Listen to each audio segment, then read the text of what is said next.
Every ounce of muscle you gain should be making you stronger.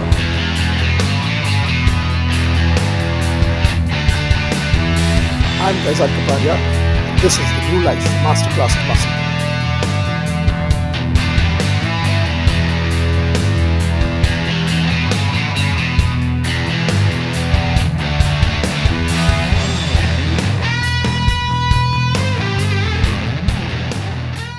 Hi, this is Pushkaraj Shirke, and I'm back with Kaizzad Capadia for the Neulife Masterclass of Muscle episode 3.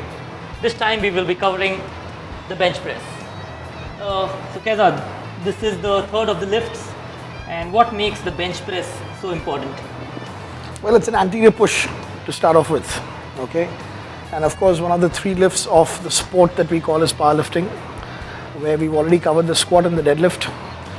The squat and the deadlift, very apparent as to how they are structural lifts, putting an axial load all the way through the axial skeleton, sitting down with a load, getting up, picking up an object from the floor. Well, this is an anterior push. And we require a bench. Why do we require a bench? Because the full range of motion around the shoulder joint will be achieved only if the elbows drop below the shoulder. And that's the reason why you need to elevate yourself. Imagine taking a bar to your chest while lying down on the floor. The elbows will connect with the floor and the bar will be about this high away from the chest. So if you really want to connect with the chest, you need a bench. Many people think that the bench is narrow out here because the chest somehow seems to basically need to expand around the bench. That is wrong. In fact, the width of the bench could be more than this. It just needs you to comfortably allow you to drop the elbows below the shoulder. That's the only reason why. Full range is very important in every exercise. And so is it in the bench press. See to it that the bar connects with the chest before you press it back up. It's a very simple lift. It's bar down to the chest and then push to full extension of the elbow. That's what it is. But simple doesn't mean it's easy. It's easy after you've learned the right technique. I always keep on telling people that everything's difficult till you learn the technique. Once you learn the technique, it becomes easy. Then level of difficulty is increased by the load. But the execution of the lift is extremely simple. We went through certain points when we discussed the squat, when we discussed the deadlift. I told you all how important it was for body tightness, overall body tightness, the entire body being tight. I also mentioned something about the fact that no matter what you're doing, we use the entire body. Now, when you're squatting, that is when you're standing on the floor with a bar on your shoulder and you're sitting down and you're getting up, there's no way you can't use the entire body. There's no way you can't use the entire body when you're lifting an object from the floor. But when you're lying on a bench, at that time it becomes very easy for a person to think that he's going to use only pectorals, deltoids and triceps to push. Lie down on the bench. He's lying down on the bench, basically. Okay? We spoke about the kinetic chain. We spoke about the fact that the strength comes from the legs, from the floor up, from the ground up. Now the point is that getting the strength from the ground up again, in a deadlift, my feet are connected with the floor and I press them against the floor and I stand up. So the kinetic chain is very evident out there. The kinetic chain is also very evident in the squats. We talk about the fact, as far as kinetic chain is concerned, we talk about the fact that a powerful movement from the upper body also generates force from the legs. In the squat, the primary movers are the legs. In a movement like this, the principle remains the same.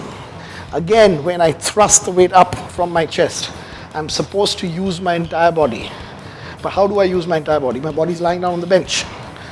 How do I make that connect with my feet? Many people think that activating the kinetic chain or getting the strength from the ground up is all about just firmly planting your feet on the ground and really pressing on the floor. The kinetic chain can be broken. How do you create a kinetic chain that is completely, thoroughly continuous from your feet onto your chest and shoulders, from where you're supposed to generate the force? Many people go through rigorous training and instruction when it comes to martial arts or when it comes to things like boxing, okay? But not when it comes to weight training. Don't really go through much of technique training. Lie down. They go to the gym, lie down, press. Now, any martial artist will tell you, or any boxer will tell you, that when he punches hard, the punch is not just a shoulder and an elbow movement, okay? It's not just the muscles of the arms, but he puts the entire body into it. And the force again gets generated from the feet ground to up. hip to shoulders. This is the same principle we've got to apply here. As I said, it's not as evident as it is in the squat or the deadlift. This is the bench press. You're lying down on a bench. You've got to create the right situation where you'll actually be able to utilize the force generated by the legs onto your shoulders. Of course, the transmitter is always the core. Now, there's a way to do it. So I'm going to show you with Manoj, our Neulife athlete. Hi, this is Manoj. He's one of our athletes, a promising bodybuilder from Madhya Pradesh. Yeah, you can call him a project under construction right now. Manoj had been off bodybuilding for almost a year because of lack of sponsorships. Neulife has taken on the mantle, okay, and now reconstruction starts again. So he's midway, not even midway, I think, quarter of the way through mid-construction. So Manoj Rajput will be demonstrating the bench press for us. So Kaizzad, how would Manoj go about doing a proper bench press? Okay, we all remember that the setup was important for the squat, the setup was important for the deadlift, that every exercise first goes through what we call as a setup. Setup goes wrong, the whole exercise is going to go wrong. Setup is correct, half your battle is won. Literally half your battle is won. So especially here, setup is extremely crucial. Right now you see Manoj sitting with a nice neutral spine, nicely upright. That's how you're supposed to sit. Straight. Okay, and remember, we're going to get the force from the ground up, right? Feet are going to connect with the floor. I would prefer that your feet are in your squat stance. Whatever stance we took for the squat, so slightly wider than shoulder width, toes pointed outwards. Now, this is a flexed knee. That means the bottom of a squat. If you remember the bottom of the squat, the tibia tilted forward and the knee was right over the toes. So I'm going to push his heels slightly inside. Yeah, push his heels slightly. Now you see that the knee is directly over the toes. This is the way I want his feet at the bottom. Okay, now we make him lie down. Right? Now first, I like the athlete to first basically grab the bench to create an arch of sorts. What we're going to do is we're going to create a bridge between his feet and the scapulae. The back. Okay, your shoulder blades. 2 points of contact. The 2 points of contact will be feet on the floor and directly the scapulae on the bench. Everything else between the feet and the scapulae is going to be in suspension. So you're not lying down on the bench. You're not lying down on the bench. You're elevated off it. 2 points of contact again, I repeat.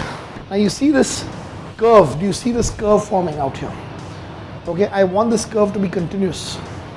If I see a depression in the hip like this, no matter how much some people arch their backs a lot, hyperextend the spine a lot, okay, but the hip is still down. So you see like a disconnect of a curve.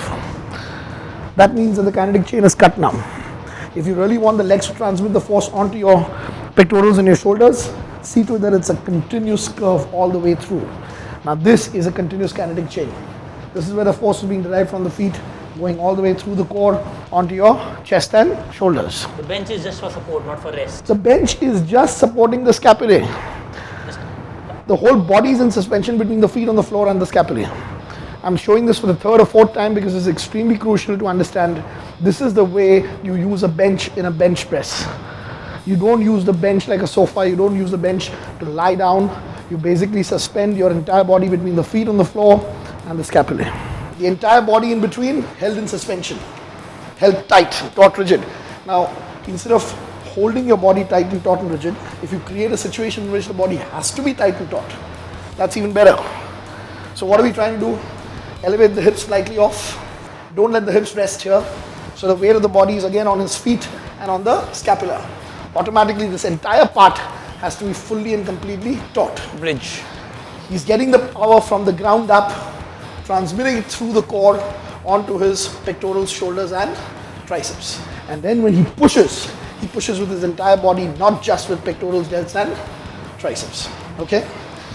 One more thing of importance is placement of the body under the rack. Eyes should be directly underneath the bar. Now what does that do? Eyes, not the chest. Eyes should be directly underneath the bar because you're going to get the bar off the rack. Right. Okay? Now, heavy bench presses, I would suggest that you don't do it alone, that you always have somebody to spot you from behind. Because you're supposed to take the bar off from your head and bring it over your chest. Now if you have your eyes directly underneath the bar, that's the perfect distance. Okay, when you get the bar over your chest, it's not too close to the rack, because if it's too close to the rack in your field of vision, you're always trying to avoid the rack, even if it's not going to touch the rack. Subconsciously. Okay, subconsciously. And if you're too far away from the rack, again, finishing the movement and then afterwards, literally going backwards that much, very uncomfortable on the shoulder and very dangerous.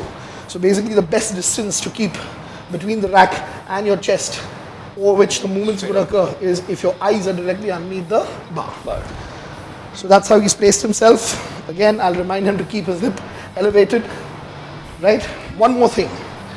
When we lie down on a flat bench, we're lying down without a pillow, right? And we all know that we require a pillow. I know there have been certain theories about it being healthier for your neck or whatever if you sleep without a pillow. That's complete rubbish. Our cervical has got a curvature that needs to be filled up. Okay? So actually when you're lying down on a flat bench, completely flat bench, with your head in contact with the bench, cervical is actually extended. In back. Okay? And you want your chin to be tucked in, cervical in neutral. So for that, you need to basically just turn the chin towards the chest. This is one more thing that's needed during the setup. And the best thing to do is, when the bar is given over his chest, at that time you coordinate the movement. So the head is lying back. As soon as you bring the bar forward, get your chin to meet your chest.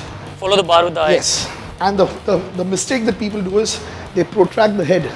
Many people complain that this is a very uncomfortable position to be in, head off the bench. I'm going to get a pain in the neck. The pain in the neck comes when they protract the head. This is the way they get the head off the bench. You're not protracting the head, you're not pushing the head forward, you're simply bringing the chin down. And when you do that, the head is off the bench. Okay? Manoj, hip up. Right? Now I'm going to give the bar right over Manoj's chest. Right? Pathway of the movement, pathway of any movement for that matter, once you're lifting a weight, is always perpendicular to the floor, 90 degrees to the floor. So I have to give the bar in such a way that his plane is perpendicular to the floor. This is what we call as the transverse of the horizontal plane, the plane that actually cuts the body into upper and lower body. Yeah. So parallel to that plane is what the movement needs to be. So we are in the horizontal plane, parallel to the horizontal plane that cuts the body into upper and lower halves. Okay. Once I take him to 90 degrees, another mistake that people make is show points at which the bar needs to descend. Take it to nipple level, above the nipple level, take it below your rib cage. We don't have that proprioception to aim the bar at a specific point. If I can give him the bar at the right point over the chest, the only thing that the athlete needs to do, or the person working out of the bench press needs to do, is lower the bar. That's the only mental cue he needs to have. Straight down, straight up. Straight also is another thing that doesn't need to keep in mind. Once the top position is correct, lower the bar down to your chest. That's all you need to remember. And the bar will go down perfectly. Another thing to keep in mind is you do not look at the bar when you are taking the bar down. His head will tilt upwards, chin on chest. His eyes will gaze to some random point on the ceiling and fix it there.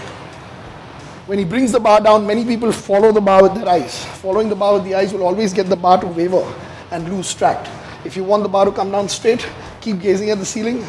Don't look at the bar and simply lower the bar down. That's all. Okay? Right. You remember breathing patterns? Yeah. What was the breathing pattern? Exchange of air happened in the squat when you were fully extended. Correct? We're going to follow the same principle here. We're going to basically have the bar at full lockout. That's where you will immediately exhale and take a deep breath before you start the movement. Fill up your entire rib cage with air and then bring the bar down. Hold your breath as the bar touches your chest and you go up again. After you lock out completely, you will exhale and inhale again and then take it back down again. Okay? So let's keep all these things in mind. He's formed the arch. The weight is on the feet and on the scapulae. Eyes are directly underneath. I am lifting the bar over his chest.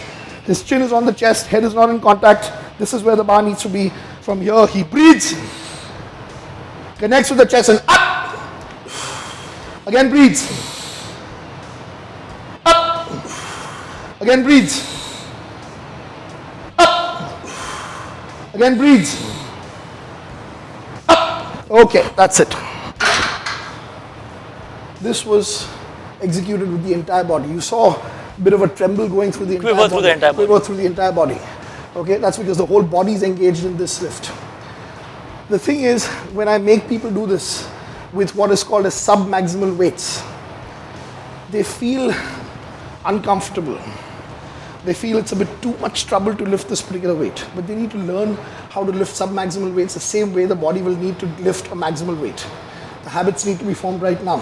when I'm teaching this technique to a person who's always done a bench press but just simply lying down on the bench, like it's a sofa.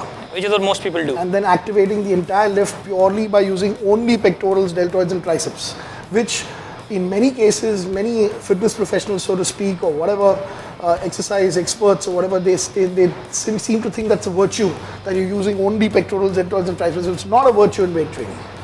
The virtue lies in utilizing 100% of the body for any lift. Like for instance, I don't know whether we covered that in the first episode, but even when I'm doing my Captains of Crunch, the gripper for my forearms, okay, I have a stance that I use when I practice it at home. I don't just simply stand like this and grip, though it's a very small movement with only my fingers. There's a stance that I use, and I use the same body tightness. This stance is necessary for my kinetic chain. I take a deep breath and I crush it. That's how I generate force, even just for A forearm. closing my fingers around the gripper.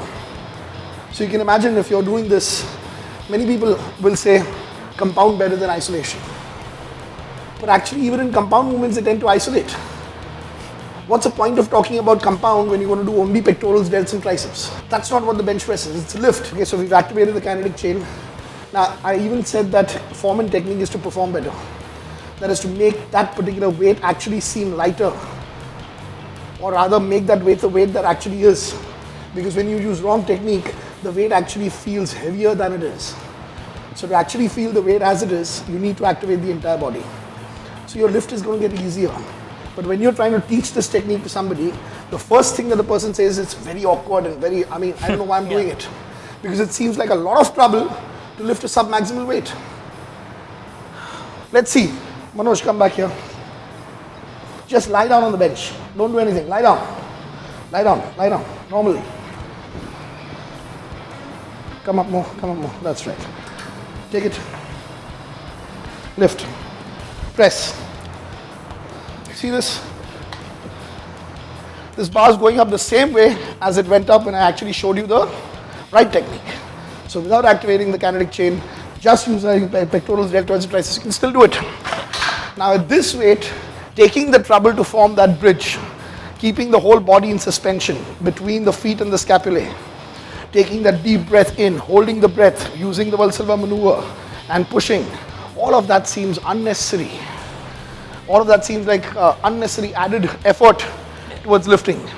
But it's not, because if I were to take this to 315 pounds, which would probably be his 1 rep max, or say 275 pounds or 285 pounds, that would go or not go depending on whether he uses that technique or not. Then that technique not being there, kinetic chain not being there, is the difference between a successful set and an unsuccessful set. So you will know and appreciate these things only when you reach those levels of intensities and workload. At sub-maximal levels, the body forgives everything. At sub-maximal levels, you don't need any technique. But you need sub-maximal levels of load to actually teach technique. I'm all for heavy weights. And the only justification for a lightweight, a weight that you can do 15 reps with, 20 reps with, the only justification in my mind for that weight is to learn the form and technique that you would use to do a 4 RMs, to do 3 RMs, or to do your genuine 1 rep max. One thing I can tell you, if you haven't used the techniques that I've told you right now, which are not my techniques, this is a combination of biomechanics, laws of physics. Okay, this is the way the body is. Science. It's simple, it's science, it's not from my head, it is not my opinion, these are facts. So if you do any poundage without utilizing those techniques, and you do 1 rep with it, and you can't do a second rep. So let's assume you do 315 pounds, which is 3 plates of this size on each side on an Olympic bar, right? So you've done 1 rep and you can't do a second rep. So you call it your 1 RM. It is not your 1 RM. It is probably something that you can do 4 reps with, which you ended up doing only 1 rep with. And the reason why you could not do 4 reps, which is the actual capacity of the body to lift, is because you did not activate the kinetic chain, you did not have body tightness. You're just using your pectorals, your triceps and your shoulders. You're using hardly 20-30% of the body instead of using 90-95% of the body.